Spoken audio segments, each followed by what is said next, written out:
electoral bond আনকনষ্টিটিউচনেল scam হয় জানো এইটো বাৰু যিয়ে হওক মই নাজানো স্কেম হয়নে নহয় কিন্তু স্কেম বুলি যিহেতু ওলাইছে মই স্কেম বুলিয়ে কৈছোঁ নমস্কাৰ ইলেক্টৰেল বণ্ডৰ কথা সকলোৱে জানে বুঢ়াৰ পৰা আৰম্ভ কৰি সৰু বাচ্চালৈকে সকলোৱে জানে দুখন ষ্টেটৰ অপজিশ্যন CMক জেলত থৈছে সেইটো সকলোৱে জানে আৰু তাৰ কাৰণে বহুতে নেৰেটিভ চলাই আছে বা বহুতে কৈ আছে যে ডেমক্ৰেচি খাটৰে মেহে ডেমক্ৰেচি নাইকিয়া হৈ গৈছে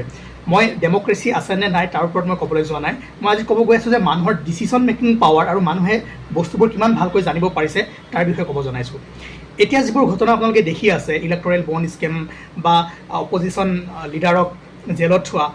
2014 বা 10ৰ আগত তেনেকুৱা ঘটনা হৈছিল নে নাই হয়তো আপোনালোকে শুনা নাই বা বহুতে এতিয়া শুনিছে 2G স্কেম কয়লা স্কেম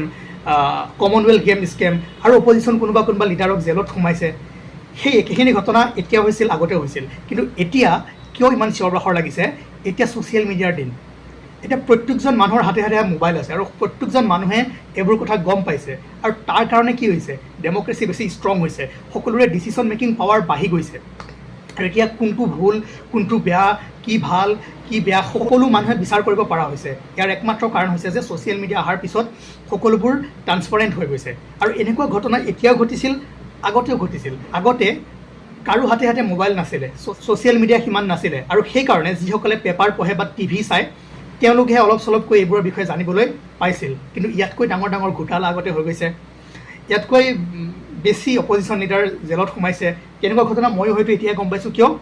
সেই তেতিয়াৰ বস্তুবোৰ এতিয়া ওলাই আছে আৰু তেতিয়া যদি ছ'চিয়েল মিডিয়া থাকিলে হয় সকলোৰে হাতে হাতে মোবাইল ফোন থাকিলে হয় তেতিয়াও সকলোৱে গম পালে হয় এনেধৰণৰ একে অৱস্থা হ'ল হয়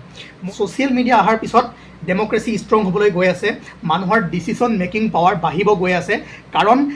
এতিয়া সকলোৱে ভাল কি বেয়া কি গম পাব আৰু কোনে কেনেকুৱা কাম কৰি আছে এটা এটা বস্তুৰ হিচাপ কাৰণ আজিকালি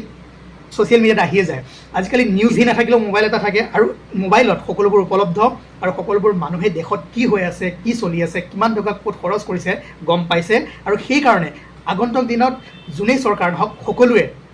আগৰ দৰে এতিয়া কৰিব নোৱাৰে কাৰণ এতিয়া সকলোবোৰ ট্ৰান্সপাৰেণ্ট হৈ যাব গতিকে মই ভাবোঁ ছ'চিয়েল মিডিয়া এটা ডাঙৰ ইম্পেক্ট পেলাইছে ইণ্ডিয়ান পলিটিক্সত আৰু এটা কথা আপোনালোকে যেতিয়া ইউটিউবত বা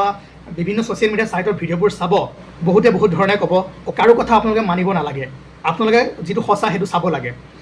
শাসক পক্ষখিনিয়ে ভাল দেখুৱাব বিৰোধীখিনিয়ে বেয়া দেখুৱাব কিন্তু তথাপিও আপোনালোকে গম পাব কি হৈ আছে কি নাই হোৱা বিভিন্ন পৰ্টেল আছে তাত গৈ পেলাই আপোনালোকে ইনফৰ্মেশ্যন ল'ব পাৰে সেইবোৰ চাই সঠিক ডিচিশ্যন ল'ব পাৰে আৰু বৰ্তমান টেকন'লজি হাতে হাতে সকলোৰে হাতে হাতে মোবাইল সকলোৱে ৱেবছাইট চলাব জানে সকলোৱে পৰ্টেল চাব জানে সকলোৱে ইনফৰ্মেশ্যন পাবলৈ পাৰে ধন্যবাদ